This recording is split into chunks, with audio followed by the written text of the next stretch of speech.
اعوذ باللہ من الشیطان الرجیم بسم اللہ الرحمن الرحیم رب یسر ولا تعسر وتمم لنا بالخیر وبک نستعین یا فتاح یا علیم یا ربنا زدنا علما وعملا یا ربنا زدنا یا ربنا زدنا علما وعملا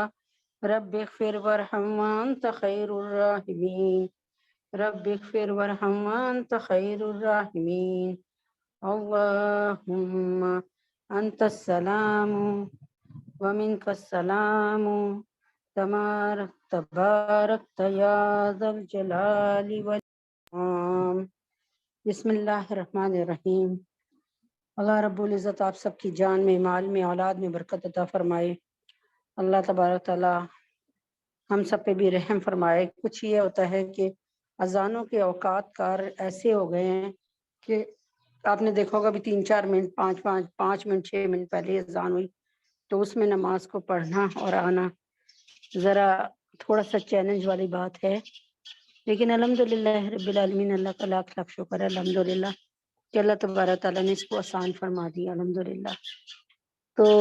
وہیں سے شروع کرتے ہیں جہاں سے روز سلسلہ ہے۔ اللہ تبارک تعالیٰ کی محفلوں میں جڑنے والے ہیں، اور اللہ تبارک تعالیٰ کے نبی اکرم صلی اللہ علیہ وسلم فرماتے ہیں کہ یہ ذکر کے حلقے جنت کے باغات ہیں۔ جب تم ان میں آ جاؤ تو پھر تمام باتوں کو چھوڑ دو، ذہن سے نکال دو، پھر جی بھر کے چرو،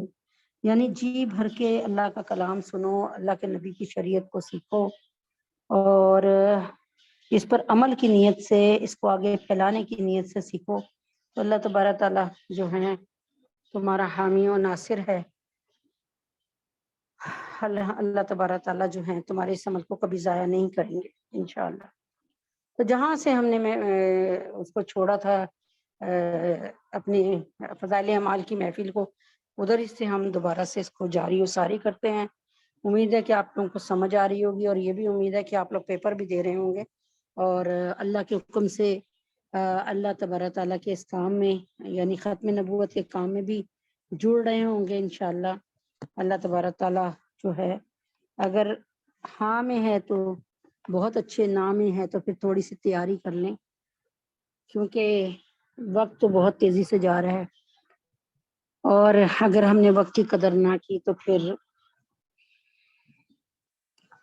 اللہ اکبر کبیرہ۔ ایک صحابی آپ جناب صلی اللہ علیہ وسلم کی خدمت میں حاضر ہوئے اور عرض کیا کہ آپ کی محبت مجھے میری جان، مال، اہل و عیال سے زیادہ ہے۔ میں اپنے گھر میں ہوتا ہوں اور آپ کا خیال آ جاتا ہے تو صبر نہیں آتا، یہاں تک کہ حاضر ہوں اور آ کر زیارت نہ کر لوں۔ مجھے یہ فکر ہے کہ موت تو آپ کو بھی اور مجھے بھی ضرور آنی ہے، اس کے بعد آپ تو انبیاء کے درجے پر چلے جائیں گے، اور اس کے بعد آپ تو انبیاء کے درجے پہ چلے جائیں گے، تو مجھے یہ خوف رہتا ہے کہ پھر میں آپ کو نہیں دیکھ سکوں گا۔ حضور پاک صلی اللہ علیہ وسلم نے اس کے جواب میں سکوت فرمایا کہ حضرت جبریل علیہ السلام تشریف لائے اور آیت سنائی، وَمَن يُطِیعِ اللَّهَ وَرَسُولَهُ فَأُولَٰئِکَ مَعَ الَّذِینَ أَنْعَمَ اللَّهُ عَلَیْہِم مِّنَ النَّبِیِّینَ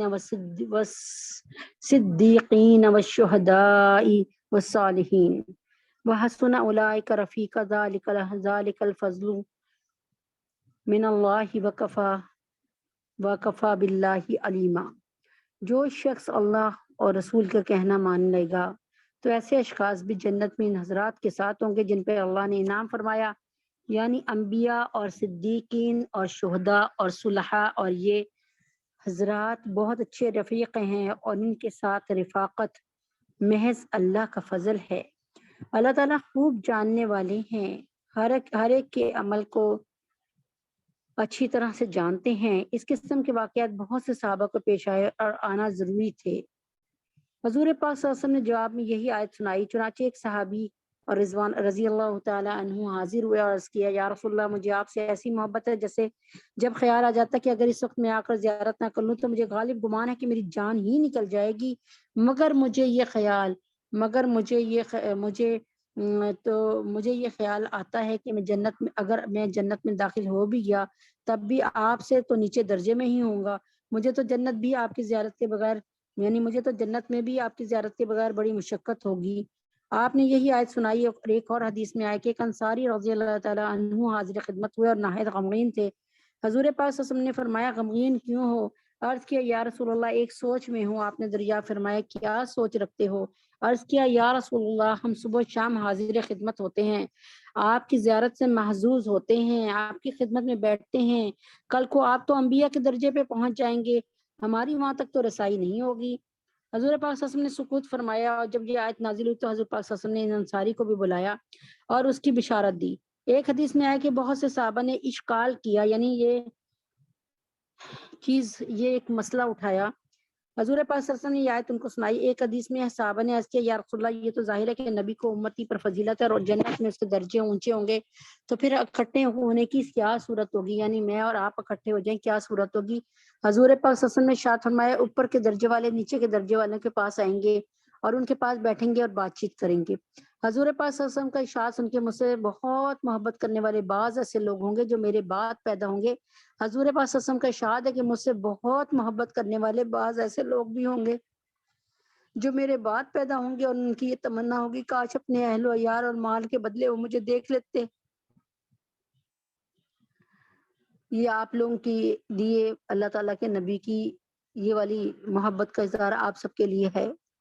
خالد رضی اللہ تعالیٰ عنہ کی بیٹی ابدا کہتی ہیں کہ میرے والد صاحب جب بھی سونے لیٹتے تو اتنی آنکھوں نہ لگتی اور جاگتے رہتے، حضور پاک صلی اللہ علیہ وسلم کی یاد اور شوق اور اشتیاق میں لگے رہتے، اور مہاجرین اور انصار صحابہ کا نام لے لے کر یاد کرتے رہتے اور کہتے یہی میرے اصول اور فروع ہیں۔ اصول اور فروع کیا ہوتے ہیں؟ اصولی وہ ہوتے ہیں جہاں سے آپ کی نسل چلی، یعنی آپ کے باپ دادا، آپ کے پردادا وغیرہ، یہ اصولی ہیں۔ اور فروعی کون ہے؟ جہاں سے جس سے آپ کی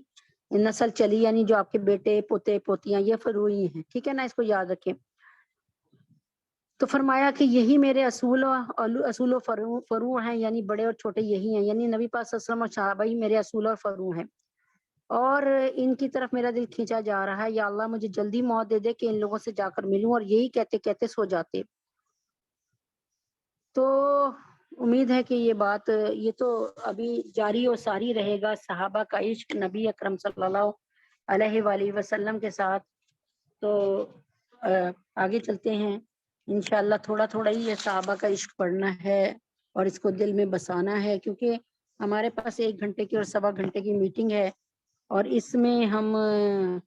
جو ہے 1.25 گھنٹے میں دعا بھی اور پھر 4 سبجیکٹ بھی یہ اللہ ہی کرواتے ہیں،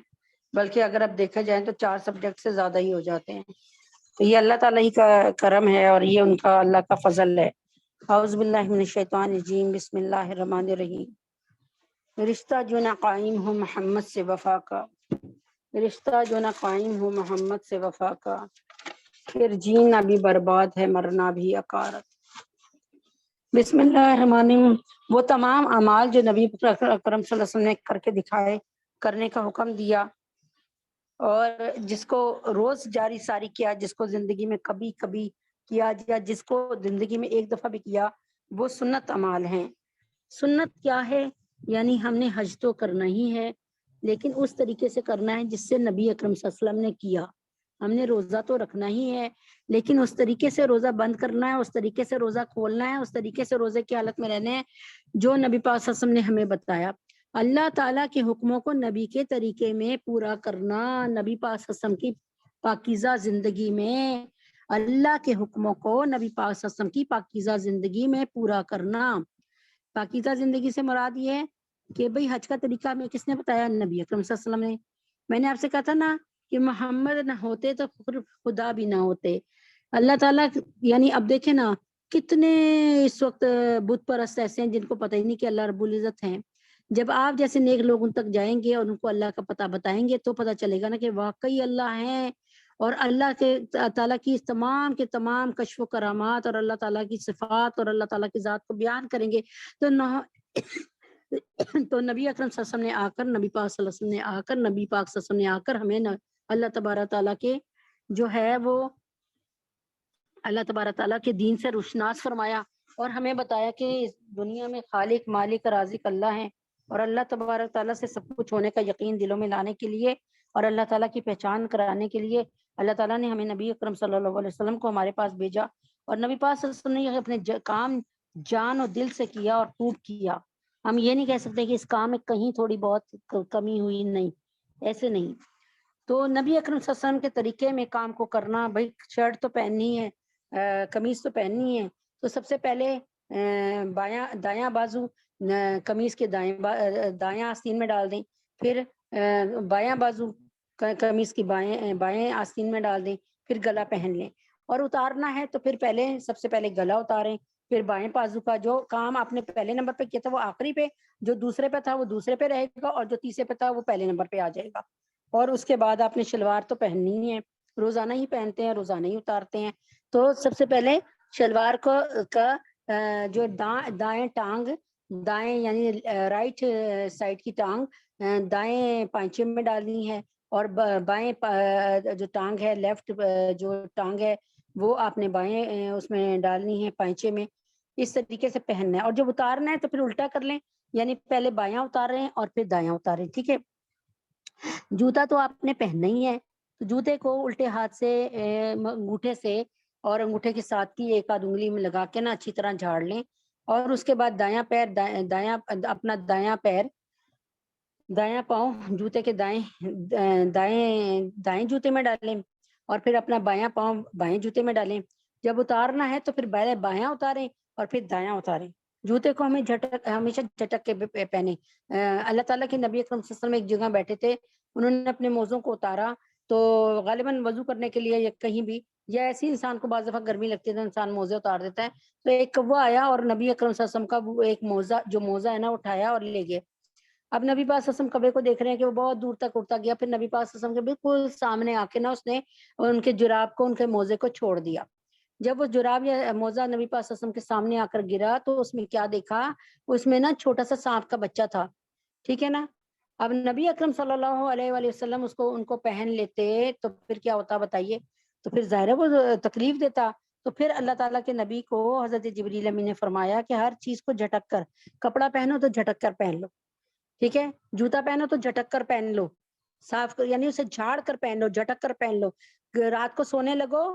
تو آپ دیکھیں، رات کو سونے لگے تو میڈیکل سائنس اب بتا رہی ہے، اللہ کے نبی نے فرمایا کہ چادر کو اچھی طرح جھاڑ لو، وضو کو بنا لو، دائیں کروٹ پہ سو، تینوں کل جو ہے اخلاص فلق ناس ایک دفعہ پڑھا، ہاتھوں میں پھونکا، چہرے سے لے کے سر سے لے کے چہرے سے لے کے بدن تک پھونک لیا، پھر دوسری دفعہ پڑھا، پھر اسی طرح تیسری دفعہ بھی یہی عمل۔ یہ کون بتا رہا ہے ہمیں؟ نبی پاک صلی اللہ علیہ وسلم۔ یاد رکھیں میری بہنوں، یہ دنیا زہر حلال ہے، یہ دیکھیں نا، بجلی کے بغیر گزارا نہیں ہے، لیکن کرنٹ لگنے سے آج تک کچھ نہیں ہزاروں لوگ مر گئے۔ یہ پانی ہمارے لیے نہ ہو تو ہم مر جائیں، لیکن اسی پانی نے 6 مہینے 7 مہینے پہلے کتنے لوگوں کو ڈبو کر مار دیا۔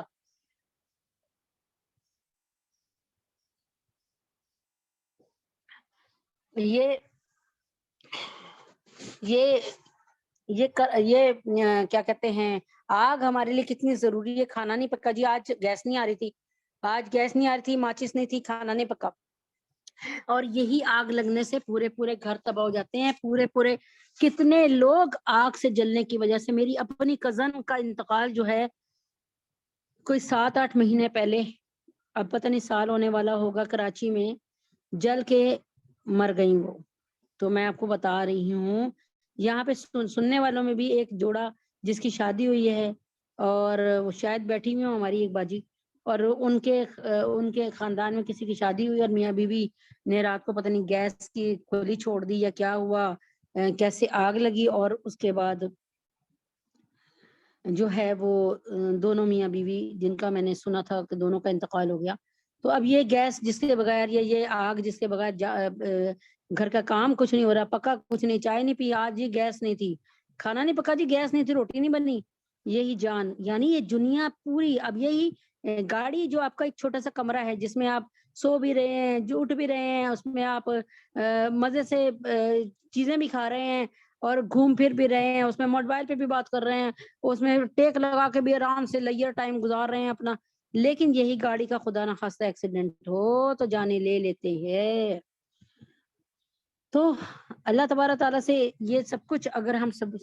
سنت کے مطابق کریں تو ایسے خطرات سے اللہ تعالیٰ ہمیں بچاتے چلے جائیں گے۔ چنانچہ میں نے آپ کو بتایا تھا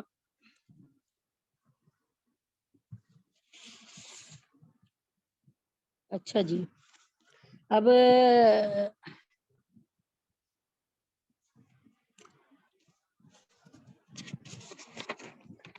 ٹھیک جی،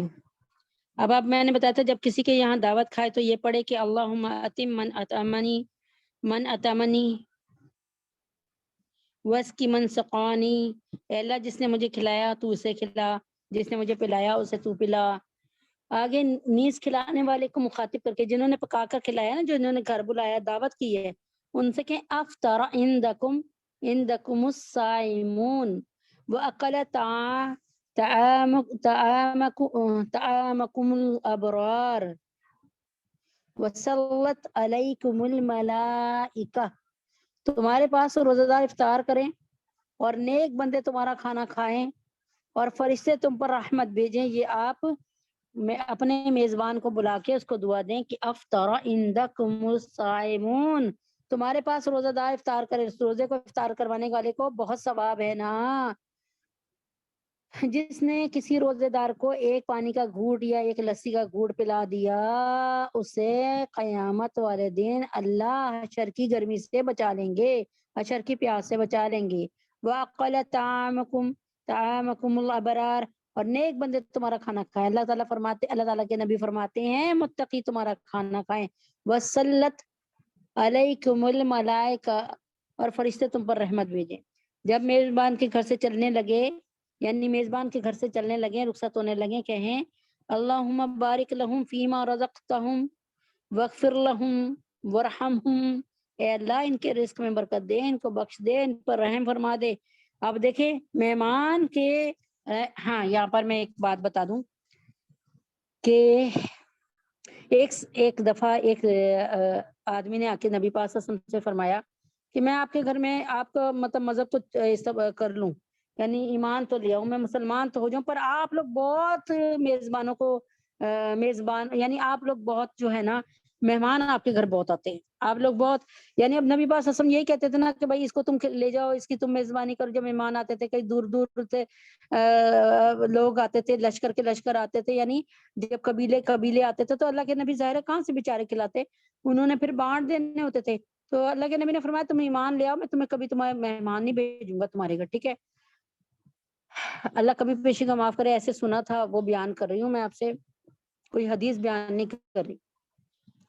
اچھا، تو ایک دن وہ صحابی بیٹھے تھے باہر، ایمان لے آئے تھے، اور اب انہوں نے دیکھا کہ ان کے سسرالی کوئی میکے کا رشتہ دار آیا اور وہ گھر میں جا رہا ہے۔ انہوں نے سوچا کہ بیگم ہے میری، اس کو ایک آدھ بندے کا کھانا پڑا کھلا دے گی۔ جب وہ باہر نکلا تو اس کے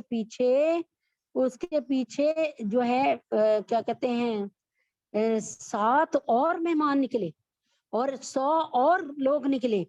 اب تو بڑا پریشان ہوا کہ یہ 108 لوگ کہاں سے آ گئے، ٹھیک ہے؟ اب نہیں کیا کہتے ہیں یہ سارے ملا کے 108 بن گئے مہمان سمیت۔ فوراً اپنی بیوی کے پاس گئے اور کہا کہ کیسے تم نے سب کو کھانا کھلایا؟ فرمایا ایک ہی تو مہمان تھا۔ وہ کہہ نہیں، میں نے تم غلط کہہ رہی ہو، میں نے دیکھا 108 نکلے ہیں، میں گنتا رہا۔ وہ کہہ نہیں، میں نے ایک ہی تھا، ایک کو کھلا دیا، آرام سے پیٹ بھر کے کھلا دیا۔ وہ تھوڑا سا تنازع کی شکل آئی تو اللہ کے نبی کے پاس پہنچے۔ اللہ کے نبی نے مسکرا کے کہا کہ تمہاری بیگم صحیح کہہ رہی ہو، تم بھی صحیح کہہ رہے ہو۔ جب تم ایک مہمان کو جاتے دیکھا تو اللہ تبارک تعالیٰ کے حکم سے 7 رحمتیں اس کے گھر میں اتری، اور اس کے بعد 100 بلائیں اس کے گھر سے دور ہوئیں، بلائیں، بیماریاں، بلائیں، مصیبتیں۔ تو یہ جو تھی نا 100 یہ مصیبتیں، بلائیں اور جو تھیں وبائیں تھیں جو رخصت ہوئی، اور وہ 7 جو تھے وہ رحمتیں نازل ہوئیں، اور بے مہمان کیا تھا، ایک ہی گیا۔ تو وہ کہتے ہیں کہ مہمان جب جاتا ہے تو اپنا رزق خود لے کر جاتا ہے۔ ہاں، اور ہم آج کل کے دور میں، لیٹسٹ دور میں، ماڈرن دور میں مہمان کو دیکھ کرنا اپنا، یا تو ہماری کوئی سہیلی ہو تو ہم کھل جاتے ہیں، اور اگر کوئی سسرالی رشتہ دار آ جائے یا کوئی ایسا بندہ آ جائے جو ہمیں پسند نہیں تو ہمارے منہ ایسے بن جاتے ہیں جیسے ہم نے کڑوی گولی کنین کی کھا لی، اللہ معاف کرے۔ تو امید ہے کہ آپ اس کو سمجھ گئے ہوں گے، اور یہ قصہ بھی ہے میں نے آپ کو سنا دیا۔ اس میں آپ کے لیے ہے کہ جب کسی کے یہاں آپ دعوت کھائیں تو یہ پڑھیں کہ اللہم آتم من اطعمنی واسقی من سقانی، اے اللہ جس نے مجھے کھلایا تو اس کو کھلا، جس نے مجھے پلایا تو اسے پلا۔ اور کھلانے والے کو مخاطب کر کے دعا کریں افطر عندکم الصائمون، آپ کے گھر سے روزے دار افطار کھائیں، وَأَقَلَ طَعَامُكُمُ الْأَبْرَارَ، اور نیک بندے تمہارا کھانا کھائیں، متقی بندے تمہارا کھانا کھائیں، وَصَلَّتْ عَلَيْكُمُ الْمَلَائِکَةُ، اور فرشتے تم پر رحمت نازل فرمائے، رحمت بھیجیں۔ اب جب میزبان کے گھر سے چلنے لگے، بالکل جب چلنے کا وقت ہوا، ابھی تو آپ نے کھانا کھا کے دعا دی نا، پھر جب چلنے لگے تو دعا دیں کہ اللہم بارک لہم فیما رزقتہم، اے اللہ ان کے رزق میں برکت دے۔ میزبان کے گھر سے چلنے لگے تو کہیں اللہ، اب اللہ سے دعا کریں، اے اللہ ان کے رزق میں برکت دے، وغفر لہم، ان کو معاف کر دے، یعنی ان کو بخش دے، ان کی مغفرت کر دے، ورحمہم، اور ان پہ رحم فرما دے۔ میری پیاری بیٹیوں، دنیا کا کوئی مذہب ایسا لے آؤ جس میں مہمان کی ایسی عزت ہو۔ میری پیاری بہنوں، میری پیاری دوستوں، کوئی ایسا مذہب بتا دو جس میں بیٹی کی ایسی عزت ہو کہ اللہ کے نبی نے فرمایا کہ جس کے گھر میں بیٹی آئی اس کے گھر میں رحمت آئی، جس نے اپنی ایک بیٹی کی پرورش انتہائی پیار محبت سے، تربیت کے ساتھ، نیک تربیت کے ساتھ پال دیا، اس کی اچھی جگہ شادی کر دی، مائیہ فی الجنہ، اللہ کے نبی نے فرمایا میرے ساتھ جنت میں ایسے ہوگا، 2 انگلیاں اپنے جوڑ کے دکھائیں کہ ایسے ہوگا۔ دکھائیں کوئی ایسا مذہب جس میں اتنی ماں کی عزت ہو، کہ جس میں لکھ دیا ہو، جس میں یہ بات آ گئی ہو کہ ماں کے پیر تلے جنت ہے۔ کوئی مذہب کوئی دکھا دیں ایسا، کوئی مذہب دکھا دیں، کوئی ایسی بات دکھا دیں۔ میں نے ابھی پڑھا تھوڑے دن پہلے کہ لندن میں یا پتہ نہیں کینیڈا میں کہاں کا ذکر تھا کہ ہمارے ساتھ ایک عیسائی فیملی رہتی تھی، یعنی وہ تو آپ کو تو پتہ نا، وہاں پہ تو یہی عیسائیت دین ہے نا، تو کہتی ہیں کہ ہم سامنے والے پارک میں جمع ہوتے تھے تو وہ بھی آ جاتی تھیں، ان کی جو ادھر ان کی دادی یعنی بزرگ تھیں، تو کیا ہوا کہ ایک ہماری دوستی ہو گئی، تو ایک دن کیا ہوا کہ دیکھا کہ ان کے گھر سے آوازیں آ رہی ہیں، جو عیسائی ہیں یعنی جو کرسچن ہیں، غیر مسلم، ان کے گھر سے آوازیں آ رہی ہیں، اور وہ بہت بری طریقے سے وہ ماں کے لیے بول رہے ہیں، اور تو یہ صاحب جو ہیں مسلمان جو تھے، جن کا گھر بالکل ساتھ تھا، وہ اپارٹمنٹ ساتھ تھا، وہ گئے اور کہنے لگے کہ آپ اپنی ماں کو ہمیں دے دیں۔ تو ظاہر ہے ان کے مذہب میں کون سا ماں کی اتنی عزت سکھائی جاتی ہے، انہوں نے کہا کہ آپ لے لیں، باخوشی لے لیں۔ اب وہ جو ہے لے آئے، اب وہ تو تھوڑے عرصہ رہنے کے بعد، کچھ دن رہنے کے بعد وہ کرسچن عورت مسلمان ہو گئی، اور وہ کہتی ہے نہیں، وہ کہتی ہے وہ مسلمان نہیں ہوئی، وہ کہتی ہے کہ یہ تم لوگ اتنا اپنی ماں کو اور اپنے بزرگوں کو اتنا پیار کرتے ہو،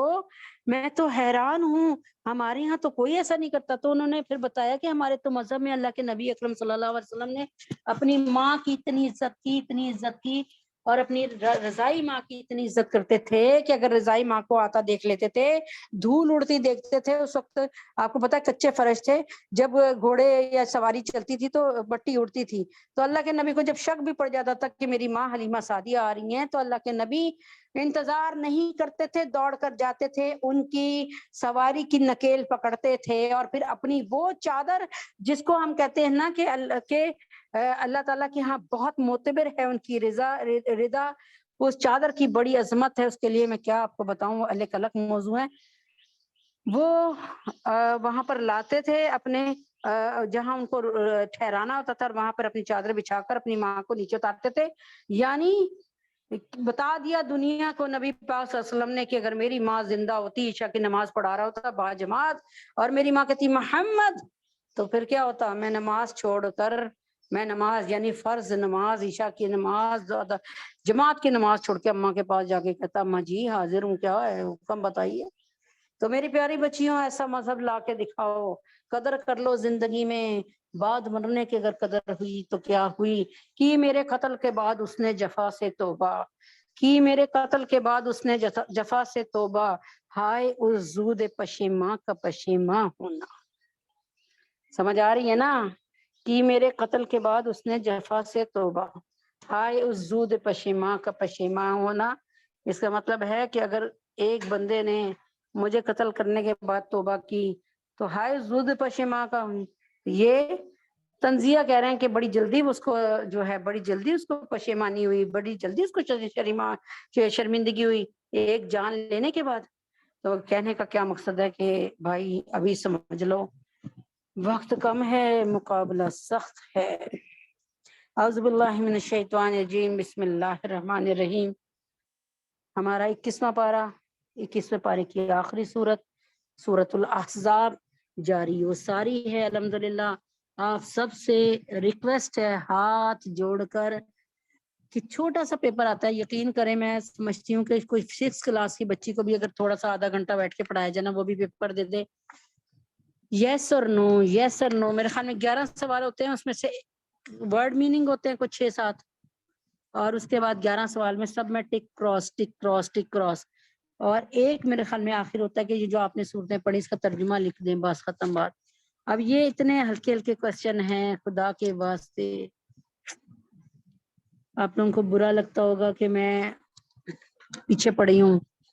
لیکن آپ یقین کریں کہ اگر میں آپ کو سچی بات بتاؤں تو آپ شاید صرف تحدیث بن نعمت بتا رہی ہوں، میں کوئی اپنا وہ نہیں کر رہی۔ میں اللہ تعالیٰ سے میں اتنا کلپتی ہوں، اتنا، آپ یہ سوچیں گے مجھے کوئی لالچ، کوئی کچھ مل جائے، کوئی، آپ یقین کریں میری خواہش کیا ہے، میں کہتی ہوں اللہ تبارک تعالیٰ مجھے علم الصرف اور علم النحو کا ماسٹر بنا دے۔ اسپوکن عربی کرنے کو اللہ تعالیٰ میرا بہت دل کرتا ہے کہ میں ماہر ہو جاؤں عربی بولنے میں، اور ایک قرآن کا ترجمہ تفسیر کوئی کہیں سے بھی پوچھے مجھے آتا ہو۔ الحمدللہ 9 پارے تو ایک ایک لفظ کے ساتھ کیے، 9 یا پتہ نہیں 10 پارے، یا مطلب کافی کیے، اللہ کمی پیشی کو معاف کرے، لیکن ابھی بھی یہی ہے کہ ہم ایک ایک لفظ کا ترجمہ تفسیر، اور الحمدللہ یہ بھی نہیں ہے کہ میں نہیں کر رہی، الحمدللہ رب العالمین یہ کام بھی شروع کر دیا، الحمدللہ اللہ نے کروا دیا الحمدللہ، اور علم الصرف اور علم النحو کا بھی شروع کروا دیا استاد محترم نے، اور الحمدللہ رب العالمین 2 رکوع بھی الحمدللہ استاد محترم سنتے ہیں۔ کوئی میرے خیال میں کس سے یوں سمجھ لیں کہ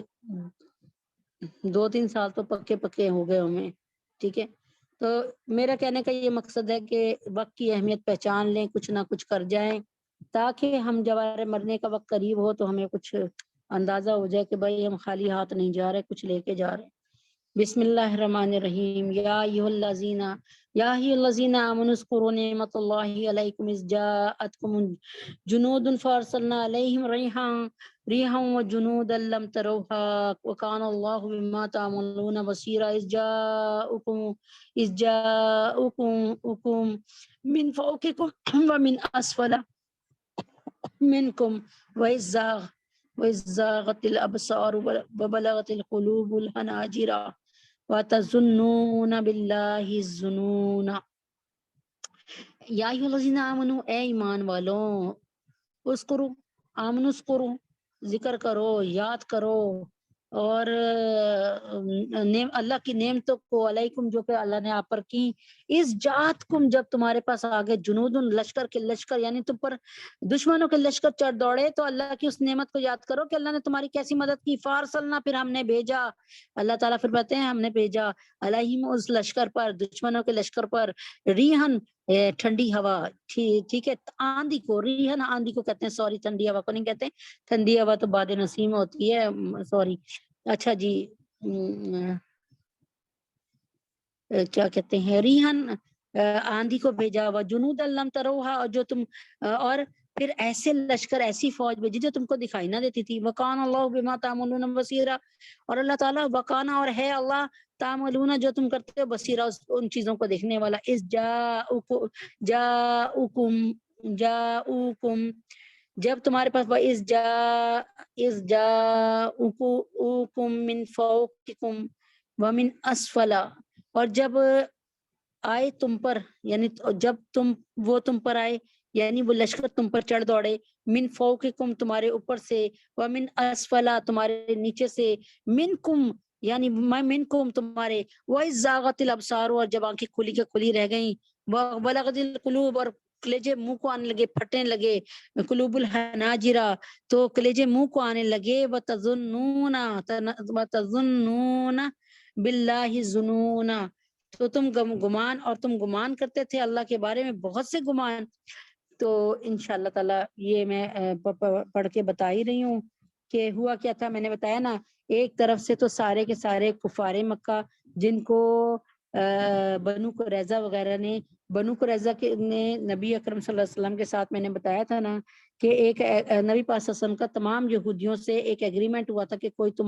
ہم سب مدینے میں پیار محبت سے رہیں گے، کوئی تمہارے پہ حملہ کرے گا ہم تمہاری مدد کریں گے، میں بھی مدد کروں گا، مسلمان بھی میرے ساتھی بھی کریں گے، اور اگر ہم پر کوئی چڑھ دوڑے تو تم لوگ آ جانا۔ اب نبی پاک صلی اللہ علیہ وسلم حق بات کرتے تھے، اور حق جو ہے ہمیشہ غالب رہتا ہے۔ اللہ نے فرمایا نا کہ جال حق وزاق الباطل، کہ آ گیا حق آ گیا تو باطل مٹ گیا، ان الباطل کان زہوقا،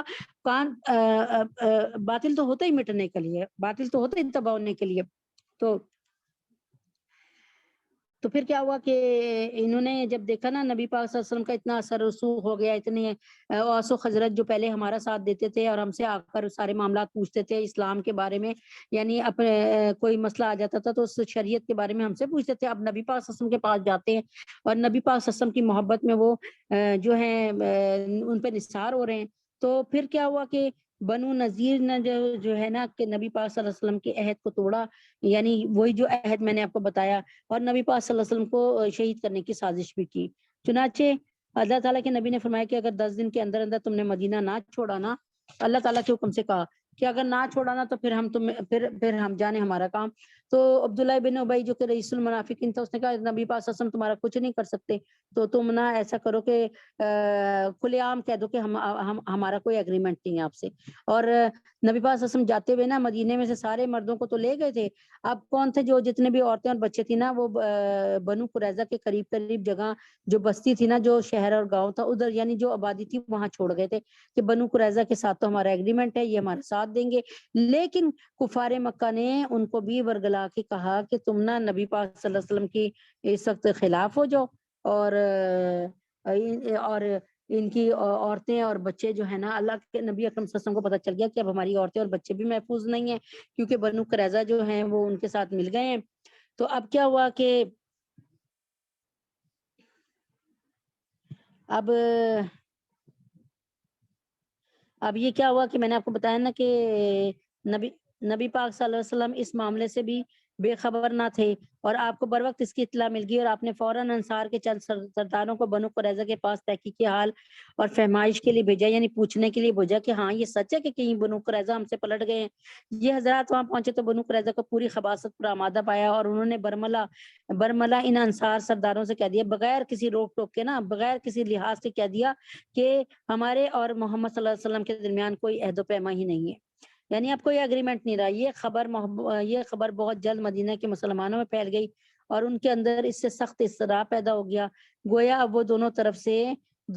سے گھیرے میں آ گئے تھے، اور مدینہ کا وہ حصہ خطرے میں پڑ گیا تھا جدھر دفاع کا بھی کوئی انتظام نہ تھا۔ اللہ کے نبی ادھر کوئی انتظام ہی نہیں کر کے آئے تھے، بنو قریظہ سے ایگریمنٹ ہوا تھا، اس لیے نبی پاک سمجھ رہے تھے کہ بھائی بنو قریظہ اتنا تو ساتھ دیں گے نا، کہ انہوں نے ہم سے ایگریمنٹ کیا تھا کہ کوئی آپ پر حملہ کرے گا تو ہم آپ کی مدد کریں گے، اور آپ ہم پہ کوئی حملہ کرے گا تو آپ۔ چنانچہ سب کے اب کیا ہوا کہ جدھر دفاع کا کوئی انتظام ہی نہ تھا اور سب کے بال بچے بھی اسی جانب تھے، اس پر منافقین جو مسلمانوں میں ملے جلے تھے ان کی سرگرمیاں تیز ہو گئی، اور انہوں نے اہل ایمان کے حوصلے پست کرنے کے لیے طرح طرح کے نفسیاتی حملے شروع کر دیے۔ ادھر منافقین نے اپنے پیر آگے پنجے گاڑ دیے، ایک طرف سے بنو قریظہ والے تھے، دوسری طرف سے وہ کفار مکہ تھے اور ان کے ساتھ اور بہت سے، یعنی ہر طرف سے چار چپیرے نبی پاک صلی اللہ علیہ وسلم اس وقت، اور مسلمان اس وقت کیا ہوئے، بے بس ہونے لگے۔ کسی نے کہا ہم سے وعدہ تو کیسر و کسرہ کے ملک فتح ہو جانے کے لیے کیے جا رہے تھے، اور حال یہ کہ اب ہم رفع حاجت کے لیے بھی نہیں کر سکتے، یعنی آپ تو کہتے تھے کہ کیسر و کسرہ فتح ہو گئے، یعنی روم اور ایران، اب آپ جو ہے ہم اپنی مرضی سے باتھ روم بھی نہیں جا سکتے کیونکہ کام بہت ہے نا خندق ہوتے ہوئے۔ تو کسی نے یہ کہا کہ خندق کے محاذ سے رخصت مانگی کہ اب تو ہمارے گھر اور بچے ہی خطرے میں پڑ گئے ہیں، اب تو بنو قریظہ نے ہاتھ اٹھا لیا، چنانچہ ہم واپس جا رہے ہیں، ہمیں اپنے بچوں کو دیکھنا ہے، ہمیں اپنے بیویوں کو دیکھنا ہے، ہمیں جا کر ان کی حفاظت کرنی ہے۔ کسی نے یہاں تک خفیہ پروپیگنڈا شروع کر دیا کہ حملہ وروں سے اپنا معاملہ درست کر لو اور محمد صلی اللہ علیہ وسلم کو ان کے حوالے کر دو، یعنی کیا انہوں نے کہا مکاؤ کر لو، کیا ہوا، حملہ ور والوں سے کہو کہ ہم آپ کے ساتھ ہیں۔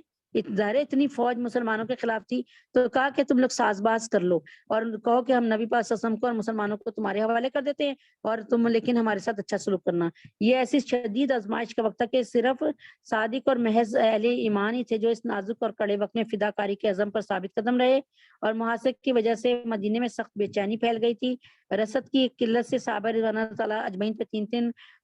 دن کا فاقہ گزر گیا۔ ایک روز بے چین ہو کے بعد صحابہ رضوان اللہ تعالیٰ نے اپنے پیٹ کھول کر حضرت صلی اللہ علیہ وسلم کو اپنے پیٹ کھول کر دکھا دیے کہ سب نے بھوک کی وجہ سے پیٹ پر پتھر باندھ رکھے تھے۔ حضرت صلی اللہ علیہ وسلم نے اپنا شکم مبارک کھول کر دکھایا جس پر 2 پتھر بندھے ہوئے تھے۔ ادھر محاصرین جب خندق سے عبور نہ کر سکے تو وہاں سے تیر اور پتھر برسانے شروع کر دیے۔ جانبین سے مسلسل تیر اندازی ہوئی، ادھر سے نبی پاک صلی اللہ علیہ وسلم کی طرف سے بھی تیر اندازی ہونا شروع ہو گئی۔ اس میں نبی پاک صلی اللہ علیہ وسلم اور صحابہ کرام کو دن بھر ایسا مشغول رہنا پڑا کہ نماز کے لیے ذرا سی بھی مہلت نہ ملی۔ 4 نمازیں قضا ہوئیں جو عشاء کے بعد پڑھی گئی۔ اب محاصرہ 25 دن سے زیادہ طویل ہو چکا تھا اور مسلمانوں کے پاس کھانے پینے کو نہیں تھا، سردی کا زمانہ تھا، اور مسلمانوں کو پہننے کے لیے کپڑے نہیں تھے، کھانے کے لیے کھانا نہیں تھا اور ہوائیں چل رہی تھی ٹھنڈی۔ بالآخر خدا تعالیٰ نے اس بے سر و سما جماعت کی امداد فرمائی اور ایک نو مسلم صحابی کون تھے آپ لوگوں کے ذہن میں آیا؟ ایک نو مسلم صحابی جو ابھی نئے نئے مسلمان ہوئے تھے، حضرت نعیم رضی اللہ تعالیٰ عنہ، ایک عاقلانہ اور لطیف تدبیر سے حملہ ور مشرکین اور یہودی بنو قریظہ میں پھوٹ پڑ گئی۔ اب یہ کیا کیا؟ میں حضرت نعیم کی طرف آ جاتی ہوں، ٹھیک ہے نا، وہ بھی بتا دوں کیونکہ حضرت یہ ایک نا الجھاؤ رہے گا، ایک اشکالات رہیں گے آپ کے نا، مطلب سوالات پیدا ہوتے رہیں گے۔ یہ جو تھے نا کیا کہتے ہیں، کیا نام ہے ان کا، حضرت نعیم رضی اللہ تعالیٰ عنہ، یہ اللہ مجھے معاف کرے معاف کرے معاف کرے، نبی پاک صلی اللہ علیہ وسلم کو، یہ تھے مکہ کے اور نبی پاک صلی اللہ علیہ وسلم کو بچپن سے جانتے تھے کہ نبی پاک صلی اللہ علیہ وسلم بہت نیک ہیں اور بہت صادق اور امین ہیں، ٹھیک ہے۔ ان کی کسی سے لڑائی نہیں تھی، یعنی یہ کفار مکہ کے ساتھ مکہ سے آنے کا مقصد پتہ کیا تھا کہ ان کی ذرا مزاج میں نا تھوڑی سی، مجھے تو صحابی ہے نا کچھ کہتے ہوئے بھی ہوتا ہے نا، جیسے کوئی انسان لڑکیوں پہ ذرا زیادہ فدا ہو، تو اب یہ سوچ کر آئے تھے کہ مدینے کی لڑکیاں تو بہت خوبصورت ہے اور یہ وہ نا، تو جب یہ ادھر آئے تو ایک رات ایسی ہوا کہ یہ نا تاروں بھرا آسمان دیکھ کے اور اتنی سردی دیکھ کر سوچ رہے ہیں کہ دیکھو ہم کس سے لڑنے آئے ہیں، اس صادق اور امین سے جنہوں نے کبھی سوئی بھی کسی کو نہیں چبوئی، جنہوں نے کبھی کسی کا برا نہیں چاہا، اور اللہ تبارک تعالیٰ نے ان کو اس رات کے تاروں بھری رات میں نا ہدایت دے دی، اور یہ اسی طرح تارے بھری رات میں نبی پاک صلی اللہ علیہ وسلم کے اس میں آ گئے، یعنی خندق پار کر کے کہہ لیں، جیسے بھی کہیں نبی پاک صلی اللہ علیہ وسلم کے پاس پہنچ گئے۔ نبی پاک صلی اللہ علیہ وسلم فرماتے کون؟ فرمایا نعیم، ٹھیک ہے، ان کا کون نعیم؟ پھر انہوں نے تعارف کرایا کیونکہ نبی پاک صلی اللہ علیہ وسلم تو ابھی وہیں سے آئے تھے نا، بڑا مشکل 4-5 سال میں کوئی کسی کو بھول تھوڑی جاتا ہے۔ اب وہ نبی پاک صلی اللہ علیہ وسلم نے فرمایا کیا نیت ہے؟ فرمایا کہ ایمان لانا چاہتا ہوں۔ فرمایا ٹھیک ہے ایمان، فرمایا کہ کیا کوئی لالچ ہے ذہن میں کہ ہم فتح کر لیں گے تو مال غنیمت ملے گا، زمینیں ملیں گی؟ فرمایا نہیں، کوئی لالچ نہیں ہے، دل سے آپ کی نبوت کا اقرار کرتا ہوں، ایمان لاتا ہوں، آپ کے رب پر ایمان لاتا ہوں، میں تو یہاں پہ صرف اور صرف شغل کرنے آیا تھا، ٹھیک ہے نا۔ اب انہوں نے کیا کیا؟ مسلمان ہو گئے اور ایک نو مسلم صحابی کے ایک عاقلانہ لطیف تدبیر سے حملہ ور مشرکین اور یہودی بنی قریظہ میں ٹوٹ پڑ گئے۔ کیا کیا انہوں نے کہا یا رسول اللہ اب آپ دیکھتے رہے میں ان کا شر کیا کرتا ہوں۔ اب دیکھیں نا ایک بندہ آپ کہتے ہیں نا میں اکیلا ہوں میں کیا کر سکتا ہوں، سنیں وہ بھی اکیلے تھے بالکل، وہ گئے، وہ کفار مکہ کے پاس آئے، ٹھیک ہے، یعنی وہ پہلے گئے بنو قریظہ کے پاس، بنی قریظہ سے انہوں نے کہا کہ جو ہے کیا کہتے ہیں کفار مکہ، یعنی آپ کو پتہ ہے جنگ نام ہے دھوکے کا، جنگ میں جائز ہے نا سب باتیں، انہوں نے کہا کفار مکہ، یعنی اور بات بھی حقیقت کی کہ مکہ والے تو یہ سوچ رہے ہیں کہ بھئی ہم نے تو اگر ہمیں ہار جیت ہوگی جو بھی ہوگی، ہم جیت گئے تب بھی ہم ہار گئے تب بھی ہم تو چلے جائیں گے اپنے، ہم تو محفوظ ہاتھوں میں آ جائیں گے، ہم تو مکہ واپس ہو جائیں گے، لیکن حال برا ہوگا بنو قریظہ کا، بنو قینقاع کا، بنو نذیر کا، بنو حارثہ کا، بنو قریظہ بنو نذیر، باقی ان کی 2 شاخیں تھی بنو حارثہ اور بنو قینقاع، تو حال تو ان کا برا ہوگا، ٹھیک ہے۔ اب تو جناب صاحب کیا ہوا کہ بات فرمایا کہ وہ لوگ تو کہہ رہے ہیں ہم محفوظ ہو جائیں گے، ہم تو واپس چلے جائیں گے اپنا مکہ،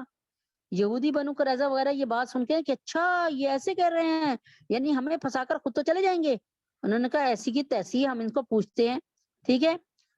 تو ان کے درمیان پھوٹ ڈال دی، اور ادھر جو بات انہوں نے کی نا بنو قریظہ کے سردار نے اور ان لوگوں نے وہ ساری باتیں جا کرنا کفار مکہ کو بتا دی، اب یہ جھوٹ بھی نہیں تھا، اب یہ کیا ہوا کہ ان کے آپس میں لڑائی پڑ گئی، پھوٹ پڑ گئی، کس میں؟ بنو قریظہ میں، یہودیوں میں اور کفار مکہ میں۔ ادھر کفار کے دلوں کو خدا تعالیٰ کا نہ دکھائی دینے والا فرشتوں کا لشکر مرعوب کر رہا تھا، یعنی کفار کے دلوں کو خدا تعالیٰ کا نہ دکھائی دینے والا فرشتوں کا لشکر مرعوب کر رہا تھا۔ اللہ تعالیٰ نے روب ڈال دیا کہ مدد کے لیے آ گیا ہوں میں اپنے محبوب صلی اللہ علیہ وسلم کی۔ اسی اسنا میں اللہ تعالیٰ نے ایک رات لشکر کفار پر برفانی ہوا کا ایسا طوفان چلایا جس سے ریت اور سنگریزے اڑ اڑ کر کفار کے منہ پہ لگتے تھے، ان کے چولہے بجھ گئے، دیگچے زمین پر اوندے جا پڑے، کھانے پکانے کی کوئی صورت ہی نہیں رہی، ہوا کے زور سے خیمے اکھڑ گئے اور گھوڑے اپنے آپ کو رسیوں سے چھڑا کر انہی کو رونتے ہوئے واپس بھاگ گئے۔ لشکر پریشان ہو گیا، سردی اور اندھیری ناقابل برداشت بن گئی۔ آخر ابو سفیان جو کہ بعد میں نبی پاک صلی اللہ علیہ وسلم پر ایمان لے آئے تھے، آخر ابو سفیان جو کہ حضرت ہندہ کے میاں صاحب تھے اور جو کہ حضرت امیر معاویہ رضی اللہ تعالیٰ عنہ کے والد صاحب تھے، آخر ابو سفیان نے جن کے ہاتھ میں تمام لشکروں کی اعلیٰ کمان تھی وہاں سے کوچ کر جانے کا حکم دیا، اور ناچار سب ناکام اوم نام مراد راتوں رات واپس ہو گئے۔ صبح جب مسلمان اٹھے تو میدان میں ایک دشمن بھی نہ تھا، راتوں رات خالی کروایا اللہ نے، چل بھاگو یہاں سے، بھاگو نکلو۔ نبی پاک صلی اللہ علیہ وسلم نے میدان کو دشمنوں سے خالی دے کر فوراً ارشاد فرمایا اب قریش کے لوگ تم پر کبھی چڑھائی نہ کر سکیں گے، یعنی اب تم ان پر چڑھائی کرو گے، اب کبھی اللہ ان کو ایسا زور نہیں دیں گے کہ یہ تم پر حملہ کرنے کی نیت کریں۔ یہ اللہ تعالیٰ نے پہلی خوشخبری سنائی کہ اے محمد اب تم اقدام کی جنگ لڑو گے، کبھی بچاؤ کی جنگ نہیں لڑو گے، اب تم اسٹیپ لو گے، اب تم آگے فارورڈ چلو گے، اب تم ان پر چڑھائی کرو گے۔ غزوہ خندق سے پلٹ کر جب حضور پاک صلی اللہ علیہ وسلم گھر پہنچے تو زہر کے وقت حضرت جبریل علیہ امین نے آ کر حکم سنایا کہ ابھی ہتھیار نہ کھولے جائیں، بنو قریظہ کا معاملہ باقی ہے، ابھی یہ نہ سمجھے کہ یہ چلے گئے، بنو قریظہ ابھی آپ کے گھر کے پاس ہی بیٹھے ہیں، ان سے بھی اس وقت نپٹ لینا چاہیے۔ چنانچہ حضور پاک صلی اللہ علیہ وسلم نے اعلان فرمایا کہ کوئی عصر کی نماز اس وقت تک نہ پڑھے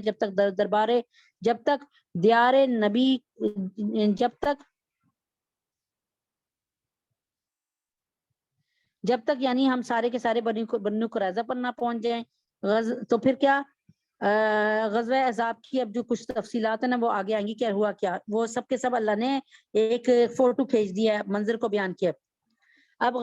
غزوہ بنو قریظہ کی تفصیلات انشاءاللہ جو ہے وہ آگے رکوع میں آئیں گی۔ تو پھر کیا ہوا کہ اب اللہ تعالیٰ کے حکم سے اللہ تعالیٰ کے حکم سے نبی اکرم صلی اللہ علیہ وسلم اس وقت بہت بڑی کامیابی تھی مسلمانوں کی کہ اللہ تبارک تعالیٰ نے ان کا بڑا ساتھ دیا، اکیلا نہیں چھوڑا، ایسی آندیاں بھیجیں کہ وہ لوگ سارے بھاگ گئے، اور یہ تقریباً 18 دن 20 دن کہیں لکھا 1 مہینہ لگاتار مسلمان فاقے پہ فاقے کرتے رہے، پتھر پہ پتھر اپنی اس کے ساتھ باندھتے رہے، کہیں سے کبھی کوئی کھجوریں آ گئیں تو یہاں تک کہ کہتے ہیں کھجوروں کی گٹلیاں کتنے لوگوں نے، ایک نے چوس لی دوسرے کو دے دی۔ اب مجھے بتائیں بھوک میں کھجور کی گٹلی کیا فائدہ دے گی؟ لیکن اس حال اتنے برے تھے صحابہ کے کہ کھانے کو پھر نہیں تھا، پہننے کو کچھ نہیں تھا، سخت سردی تھی، اور پھر اسٹرامز یعنی ایسی سخت ہوائیں چلیں اور سردی ہوئی، حتیٰ کہ سارے کے سارے صحابہ نبی پاک صلی اللہ علیہ وسلم کے پاس آ کے فرماتے ہیں متی نصر اللہ یا رسول اللہ، کب آئے گی فتح جس کا اللہ نے وعدہ کیا ہے۔ یہ نہیں تھا نعوذ باللہ کہ وہ سمجھ رہے تھے کہ نعوذ باللہ ثم نعوذ باللہ کہ اللہ تعالیٰ کا وعدہ نعوذ باللہ جھوٹا ہے، یہ بات نہیں تھی۔ لیکن اب ان کو وہ ایک انسان کہتا ہے نا، بچے آپ کو پتہ نا سفر کر رہے ہوتے ہیں نا تو بچے بار بار پوچھتے ہیں امی گھر کب آئے گا، ٹھیک ہے نا، وہ کہتے ہیں جی ابھی تو 2 گھنٹے بعد آئے گا، اچھا پھر تھوڑی دیر بعد، اچھا آپ کب آئے گا، اچھا 1 گھنٹے بعد آئے گا، اچھا بس ہم 5 منٹ میں گھر پہنچ رہے، تو ایک بچے بھی سہارا لے لیتے ہیں نا، اچھا بچے کے 5 منٹ بعد تو پہنچ جائیں گے۔ تو اس طرح سے صحابہ نے بھی کیا، لیکن الحمدللہ اللہ تعالیٰ کا شکر ہے کہ اللہ پاک نے، تو میں نے آپ کو کیا بتایا کہ اس صورت کو نازل کرنے کی وجوہات بہت ساری ہیں، ایک نہیں ہے، 2 نہیں ہیں، بہت ساری ہیں۔ سب سے پہلی وجہ کو سن لیں، 2 منٹ لگا کے ذرا تازہ کر لیں نا آپ لوگ بھی اپنے اپنے دلوں میں، تاکہ کل کو یہ نہ ہو کہ دیکھیں ایک بات بتاؤں، قرآن کا حق اگر ہم چاہیں نا کہ ہم قرآن کا حق ادا کر دیں گے، اللہ کے نبی کا حق، تو جو بندہ یہ بات کرتا ہے نا کہ میں نے آج قرآن کا حق ادا کر دیا، میں نے آج نبی سے محبت کا حق ادا کر دیا، ہاں اللہ کی قسم اس کے یہ زبانی کلامی بات ہے، اور میں کیا آپ سے کہہ سکتی ہوں کہ اس میں کوئی بھی حقیقت نہیں ہے، میں آپ کو بس اتنی بات کہہ سکتی ہوں۔ ایک بات ہو گئی، اور